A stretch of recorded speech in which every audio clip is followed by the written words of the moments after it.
donne in carriera, ad Abano ne sono state premiate alcune, sentiamo perché.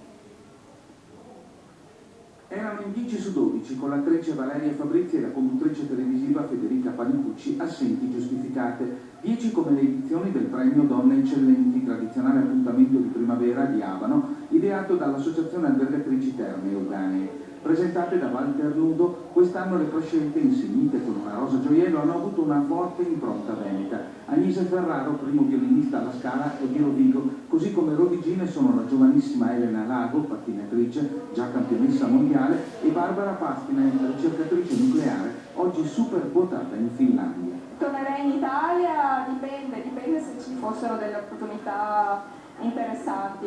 Adesso con la situazione attuale della politica energetica italiana non penso che ci siano possibilità per me. Applausi anche per Valeria Argenton, imprenditrice della Z Live, la società padovana dei grandi eventi musicali. Aver creduto in un progetto e continuare ad investire è un po' l'obiettivo di questo nostro progetto e forse per questo motivo vengo qui con grande gioia a ritirare questo premio. Con Natascia Stefanenko, Annalisa Palesi, Marina Deliso, Chiara Dainis e Maria Elena Viola è salita sul palco Simona Azzori, la 38enne ballerina e pittrice milanese nata senza braccia eppure affermatasi in tutto il mondo. Non arrendermi mai davanti alle difficoltà, ma anzi prendere le difficoltà e farne tesoro e renderle più belle, più grandi e metterle al servizio degli altri per essere trasformate in potenzialità che tutti noi abbiamo in modi diversi.